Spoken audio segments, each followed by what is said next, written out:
Сайн байцгаана хүүхдүүдээ. Өнөөдрийнхөө монгол хэлний хичээлээр балархай агшийн ялгах үүргээ баттган тавьтъя.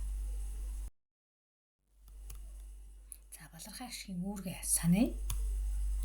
3 үүрэгтэй байдаг тийм ээ. 1-р ялгах үүрэг, 2-р тэгшижүүлэх үүрэг, 3-р зөөлрүүлэх үүрэг. За ялгах ямар үүргүүд байдаг вэ гэвэл зүрийн энийг ялгах, хоол ангийг ялгах, үйл үгийнхийг ялгах, оноос нэрийг ялгах гэж байдаг тийм ээ. За тэгвэл ихшигжүүлэх үүрэг дээр дараах 4 үүрэг байдаг. За зөөлрүүлэх үүрэг дээр дан зөөлрсөн, давхар зөөлрсөн гэсэн үүрэг байдаг. За дасгал ажиллацгаая. Дараах үгсүүдийг ажиглаад утгаараа аль үгтэй холбогдох вэ гэж хараарай. Номын гэдэг үг сан хоёрын алинтай нь холбогдож болох вэ? За тэгээ холбоё. За жишээ номын сан бодож санна. Зун совин зөнөг өвчин. Шин он бай анна. Гадаа хон хэрэг. За уншаарай. Хэлэхэд ямар үсгэн дээр ялгаа байна вэ гэдгийг харъя.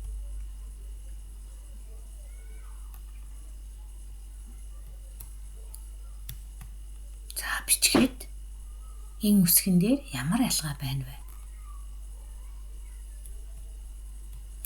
За сан, зун, он, эн гэсэн үгнүүд маань хэлний үзүүрийн энтэй үг байна тийм ээ. За уртлын өмнөх үгнүүд нь болохоор хэлний үгийн энтэй үгнүүд байна. За тэгэхээр хэлний үзүүрийн юм маань үгийн эннээсээ ялгагдаж ардаа ишгтэй хэлэгддэг. За үгний хаагур хэлэгдэж байна вэ? Хараарай. Санна, санах, бодох, сан, номын сан. За тэгвэл хэлний үзүүрээр хэлэгдэж ишг нь ардаа ишгтэй бичигддэг байна тийм ээ. Хэлний угаар хэлэгдэх юм бол ардаа ишггүй бичигддэг. За хэлний үзүүрийн энийг хэлний үгийн энээс нь ялгахын тулд ард нь балархай агшиг о бичдэг байна. За эдгээрийг ялгах шиг гинэ. За зөв холбон бичээрэй. Санал гэдэг дээр эдгээрээс тохирох залгуурыг залгаж бичье. За саналын онол гэдэг дээр онлын үнэрийг хонгорыг туулыг. За тэгвэл ялгах үүргээр орсон балархай агшиг маань гээхдэггүй байна. Яагаад гэвэл бүгдээрээ үзүүрийн эм байсан тийм ээ. Дараах тодруулсан үгсийг хэлж үзээд ялгааг нь тайлбарлая.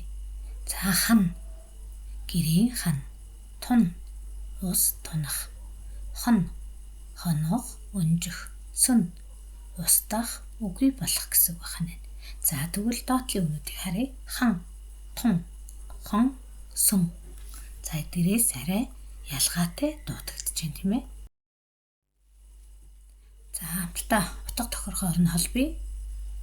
Ажиглаарай хүүхдүүдээ. Үгээ дахин уншаарай. Арга, савар. Арга, ухаан. Хатсан, аргаал. Торог, тэглэж, дээлийн торог. За уншаарай. Хэлэхэд ямар үсгэн дээр нь ялгаа байна вэ гэдгийг харъя. Арга, торог, аргал, хоргол. За тэгвэл арын үгс маань г маань ардаа ишгтэй бичигдсэн байна тийм ээ. Арга, торог, аргал, хоргол. За эдгээр үгс маань хоолон гээтэй үг байна. За арга, торог бол хэлний гээтэй үг байна. За тэгвэл хоолон гээг хэлний гээгээс нь ялгахын тулд ард нь бичсэн балархай агшиг аог ялгах шиг гэдэг байна. За зөв бичсэн үгийг бол хэдүүлээ. Аргалын, за хорголын, шаргалын. За эдгээр үг маань хоолон гээтэй буюу ялгах шигтэй үгнүүд байна. Ялгах үүргээр орсон балархай агшгийг гүйдэггүй. орсон үгэнд уртагшгэр гэсэн залгуур залгаж зөв бичгийн дүрмийг нь тайлбарлаарай. За онол үзүүрийн энтэй үг байна тийм ээ. Шагнал. За бас үзүүрийн энтэй буюу ялгах шигтэй үг байна. За салбар, ганган, сонгин, хотгор, хоргол, торгон. За үгсийнхээ балархай ашгийн дүрмийг сайн ажиглаарай. Цэгийн оронд тохирох үгийг нөхөж бичье. Ингээ гээгүүлэгчийн дараа орсон ихшиг нь за ямар үүрэгтэй тул гэж бичих вэ? Нөгөөд ялгах үүрэгтэй учраас яахгүй вэ? Гээгдэхгүй яах нэ. Дараах үгэнд хээг залгаарай. Дахин ишгээр гисэн залгуур залгаж зөв бич. Жишээ нь дийл гэдэг дээр хээ нэмлээ. Дийлэх. Араас нь ахаад залгуур залгуул дийлхээс гэдэг үг бүтгэнэ. За энэ зааврын дагуу дараах үгсүүдэд хээ залгаж чижээрэй. За цэгийн оронд үг нөхөж холбоо үг бүтээгээрэй. Утга ялгаж байгаа ихшгийг нь тайлбарлаарай. За жишээ нь нялах ямар ээ хүүхэд. За нэр үг байна.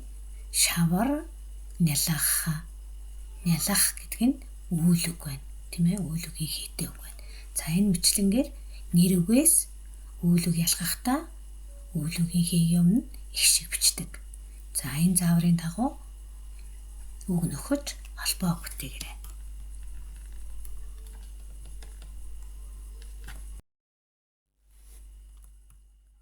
Оноосон нэрийг ерийн нэрнээс ялгахын тулд том үсгээр эхэлж бичдэг. Жишээ нь Алтан гэрлийн бат. Хүний овог нэрийг томоор очдог тийм ээ. Дархан хот. Хотын нэрийг томоор очдог. За мөн оноос нэрний балархай ашгийг гийдэггүй. Жишээ нь Дугрын, Баатраас гэх мэтэр тийм үү. За тэгвэл дараагийн үгнүүдийг залгуур залгаад зөв бичих дүрмийг нь тайлбарлаарай.